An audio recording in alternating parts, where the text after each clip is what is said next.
নমস্কার বন্ধুরা, আজ আমি হাজির হয়েছি ভেটকি মাছের একটি নতুন ধরনের রেসিপি নিয়ে।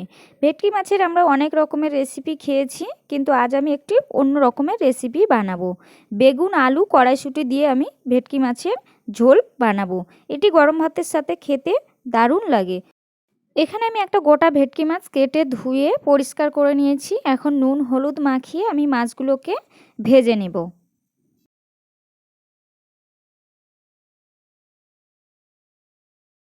কড়াই গরম করে আমি তেল দিয়ে দিয়েছি। তেলটা গরম হয়ে গেছে, দেখো ধোঁয়া উঠছে। এখন আমি মাছগুলোকে ভেজে নেব, লাল লাল করে একটু কড়া করেই ভেজে নেব। তেলের মধ্যে আমি একটু সামান্য নুন ছিটিয়ে দিলাম, যাতে মাছটা ভাজার সময় খুব সহজেই উঠে যায় আর মাছটা না ছিটবে না। নুনটা আগের থেকে দিলে কী হয়, মাছটা ভাজার সময় ছিটবে না।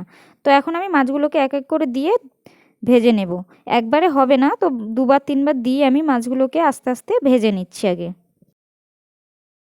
তো মাছগুলো আমার ভাজা হয়ে গেছে। এখন আমি মাছগুলোকে তুলে নিচ্ছি, নিয়ে বাকি যে মাছগুলো রয়েছে সেগুলোকেও আমি একইভাবে ভেজে নিচ্ছি। মাছগুলো আমার ভাজা কমপ্লিট হয়ে গেছে। মাছ ভাজার পর কিছুটা পরিমাণে তেল ছিল, আরও কিছুটা আমি তেল দিয়ে দিয়েছি। এখন আমি নুন হলুদ মাখিয়ে বেগুন আর আলু কেটে রেখেছিলাম। এখন বেগুন আর আলুটাকে আমি একসাথে একটু হালকা করে লাল লাল করে ভেজে নিচ্ছি। বেগুন আলুটা আমার ভাজা হয়ে গেছে। এখন আমি বেগুন আর আলুটাকে তুলে নিচ্ছি। আরও কিছুটা আমি তেল দিয়ে দিয়েছি। তেল গরম হয়ে গেছে, সামান্য আমি কালো জিরে দিয়ে দিলাম। একটু নাড়াচাড়া করে আমি দিয়ে দেব আদা রসুন আর পেঁয়াজ আমি একসাথে বেটে নিয়েছি, সেটাকে দিয়ে দিলাম। একটু কিছুক্ষণ নাড়াচাড়া করে নিচ্ছি। 2 মিনিট মতো আমি নাড়াচাড়া করে নিয়েছি। আদা রসুন পেঁয়াজের কাঁচা গন্ধটা ছেড়ে গেছে। এখন আমি এর মধ্যে দিয়ে দিচ্ছি টমেটো, কাঁচা লঙ্কা আর শুকনো লঙ্কা আমি একসাথে পেস্ট করে নিয়েছি, সেটাকে দিয়ে দিচ্ছি। আরও বেশ কিছুক্ষণ আমি নাড়াচাড়া করে নিয়েছি। তেলটা ছেড়ে গেছে অনেকটাই। এখন আমি দিয়ে দিচ্ছি এর মধ্যে 1 চামচ ধনে গুঁড়ো, 1 চামচ জিরে গুঁড়ো আর 1 চামচ নুন আর 1 চামচ হলুদ। এবার দিয়ে আমি সামান্য জল দিয়ে মশলাটাকে পুরোপুরি তেল ছাড়া পর্যন্ত কষিয়ে নেব। মশলা থেকে তেল ছেড়ে গেছে, মশলাটা রেডি হয়ে গেছে। এখন আমি দিয়ে দেব কড়াইশুঁটি। হাফ বাটি মতো কড়াইশুঁটি আমি ছাড়িয়ে রেখেছি। কড়াইশুঁটিটা দিয়ে আরও 2-3 মিনিট মতো একটু নাড়াচাড়া করে নিচ্ছি।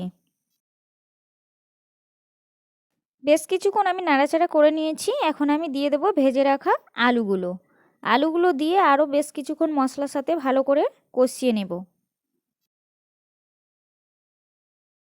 আলুটা মশলার সাথে ভালো করে কষিয়ে নিয়েছি। এখন আমি দিয়ে দিচ্ছি পরিমাণ মতো জল। জলটা বেশি দেব না, এটা মাখা মাখাই হবে। তো 1 গ্লাস মতো আমি জল দিয়ে দিচ্ছি।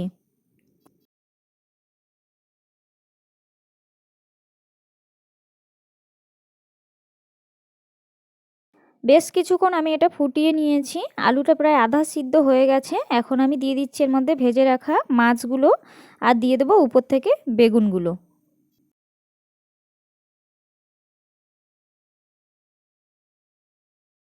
এরপর আমি এটাকে ঢাকনা চাপা দিয়ে বেশ কিছুক্ষণ রান্না করে নেব, পুরোপুরি রেডি হওয়া পর্যন্ত তরকারিটা।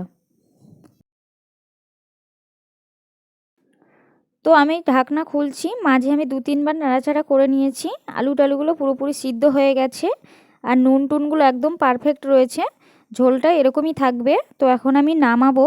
নামানোর আগে শুধু ধনেপাতা কুচি ওপর থেকে ছড়িয়ে দিয়ে আমি গ্যাসটা অফ করে দেব। তো আজকের রেসিপিটি এ পর্যন্ত। তোমরাও একবার এইভাবে ট্রাই করো। ভেটকি মাছ খেতে দারুণ লাগে। তো আজকের রেসিপি এই পর্যন্ত। ভালো থেকো, সুস্থ থেকো। আর রেসিপি ভালো লাগলে অবশ্যই লাইক কমেন্ট শেয়ার করতে ভুলো না। দেখা হবে পরবর্তী কোনো ভিডিওতে। ভিডিও ভালো লাগলে অবশ্যই চ্যানেলটা সাবস্ক্রাইব করে সবাই পাশে থেকো।